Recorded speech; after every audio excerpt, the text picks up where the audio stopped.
So yun, what's up nga sa inyo mga kalpa, no? Ngayon nga pala ay i-update ko kayo dito sa kinabit natin na RCB R1 caliper.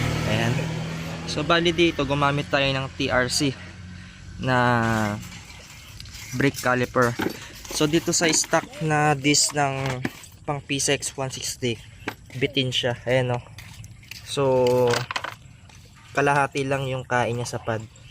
So itong caliper bracket pang 240 or 245 mm to.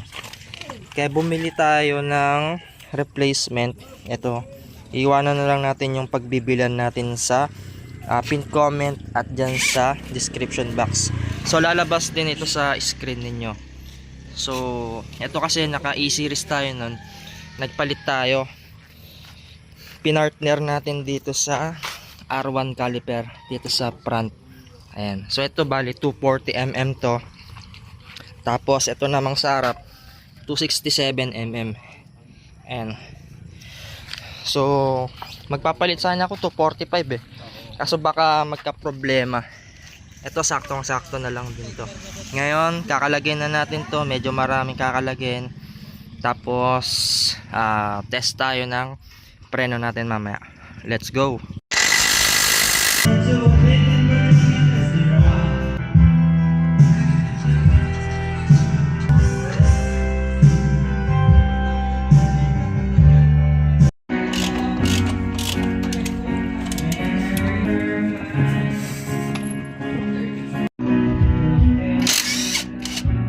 Smooth, no?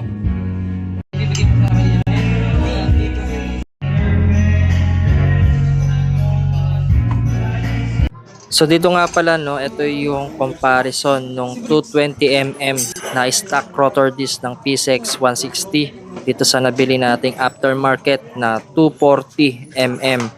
So sa palagay ko pang 240 at 245 mm yung caliper bracket na nabili natin. So kalahati lang yung kain nito.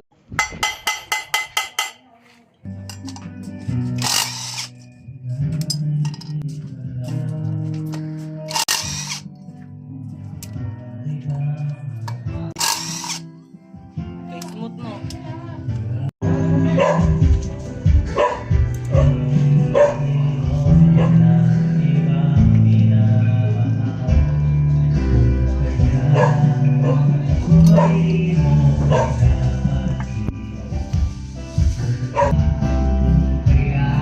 Sakto lang yan.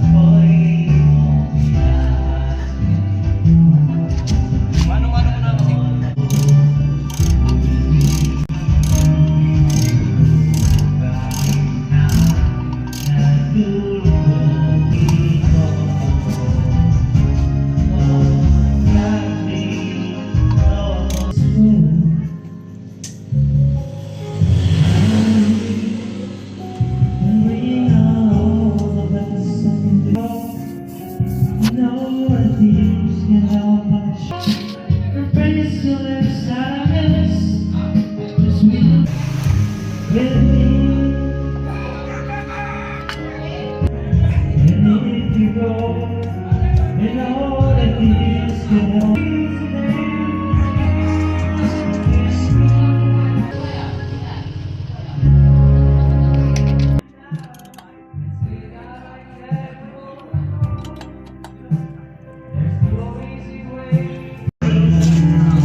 Kaya kayong preno mo nga. Bitaw.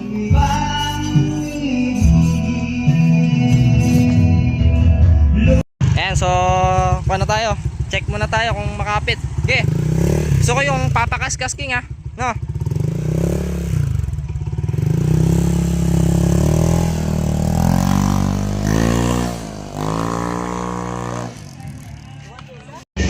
Ayun na mga kalpa, papakaskas ko to kung gaano kalakas. Bakit? Ha? Okay, pakaskas mo muna.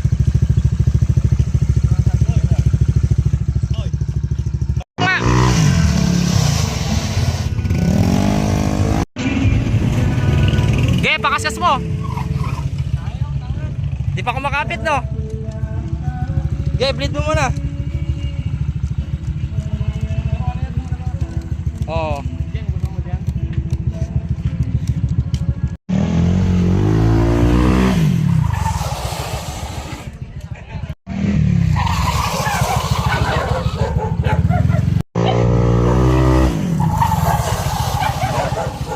Tara, Tokyo Drift ah.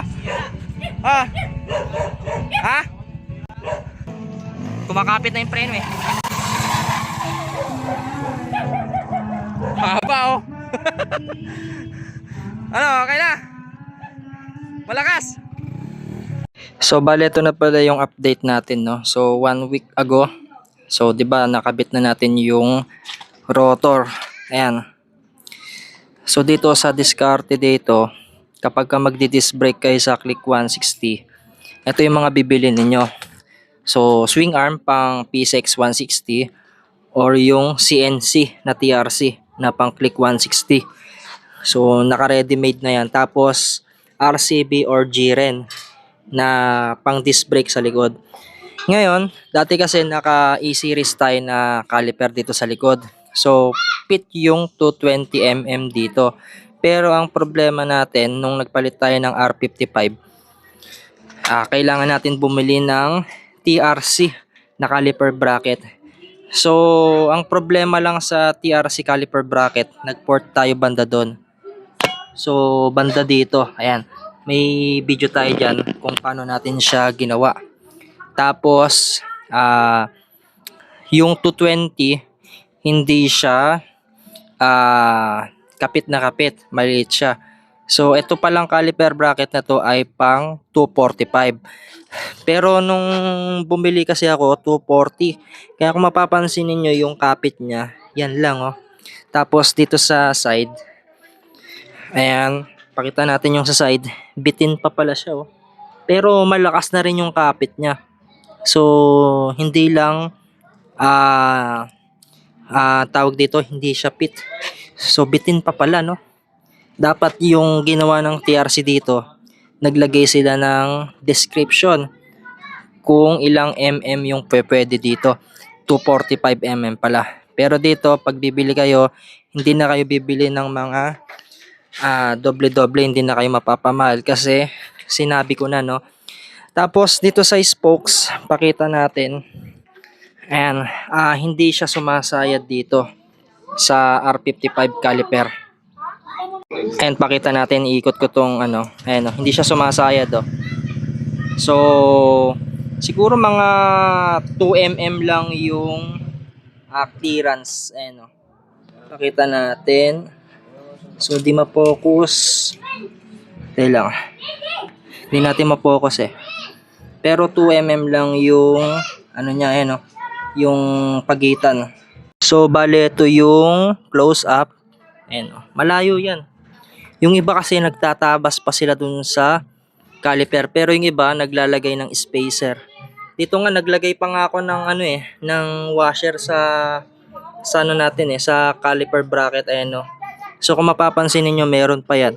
So dumusog pa nga yan eh. Dapat hindi na tayo maglalagay niyan. Kaso ang hinahabol natin dito yung sentro ng disc, rotor disc natin sa caliper. Ito sentro na yan.